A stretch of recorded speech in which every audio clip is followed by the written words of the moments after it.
नमस्कार दोस्तों, आप सुन रहे हैं कुलबेली अपने होस्ट अभिषेक के साथ में। आज मैं लेकर आया हूँ पंचतंत्र की एक और कहानी। आइए शुरू करते हैं कहानी आपके होस्ट अभिषेक के साथ में। जब शेर जी उठा। एक नगर में 4 दोस्त रहते थे। उनमें से 3 बड़े वैज्ञानिक थे किंतु बुद्धि रहित थे, जबकि चौथा वैज्ञानिक नहीं था पर वह बहुत समझदार और बुद्धिमान था। चारों ने सोचा कि उनकी विद्या का लाभ तभी मिल सकता है जब वे देश विदेश में जाकर धन इकट्ठा करें। यही सोच के वे यात्रा पर निकल पड़े। कुछ दूर जाकर उनमें से सबसे बड़े ने कहा, हम चारों में एक विद्या शून्य है। वह सिर्फ बुद्धिमान है पर हमारी तरह वैज्ञानिक नहीं है। धनोपार्जन के लिए विद्या आवश्यक है। हम अपनी विद्या के चमत्कार से लोगों को प्रभावित कर सकते हैं। इसलिए हम अपने धन का कोई भी भाग इस विद्याहीन को नहीं देंगे। वह चाहे तो घर वापस जा सकता है। दूसरे ने भी इस बात का समर्थन किया, किंतु तीसरे ने कहा, नहीं, यह उचित नहीं है।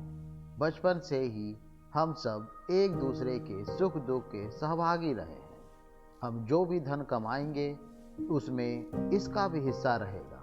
अपने पराये की गणना तो छोटे दिलों का वालों का काम है। हमें उदारता दिखलानी चाहिए। उसकी बात मानकर चारों आगे चल पड़े। थोड़ी दूर जाकर उन्हें जंगल में एक शेर का मृत शरीर मिला। उसके अंग प्रत्यंग बिखरे हुए थे।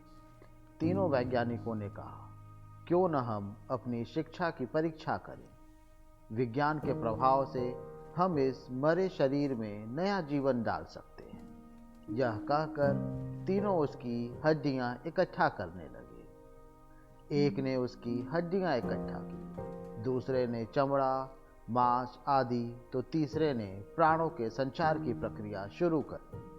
इतने में चौथे मित्र ने उन्हें सावधान करते हुए कहा, तुम लोग अपने विद्या के प्रभाव से शेर को जीवित कर रहे हो, इसलिए सोच लो, वह जीवित होते ही तुम्हें मारकर खा जाएगा। वैज्ञानिक मित्रों ने उसकी बात को अनसुना कर दिया। तब वह बुद्धिमान बोला, यदि तुम्हें अपनी विद्या का चमत्कार दिखलाना ही है तो दिखलाओ, लेकिन एक क्षण ठहर जाओ, मैं पेड़ पे चढ़ जाऊं। यह कहकर वह पेड़ पे चढ़ गया।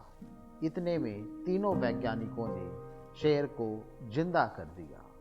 जिंदा होते ही शेर ने तीनों पर हमला कर दिया और तीनों मारे गए। दोस्तों, इस कहानी से हम लोगों को यह शिक्षा मिलती है कि केवल एक विषय में कुशल होना ही पर्याप्त नहीं है। लोक व्यवहार या प्रैक्टिकल नॉलेज को समझने की बुद्धि भी होनी चाहिए, वरना विद्वान भी मूर्ख ही साबित होते हैं।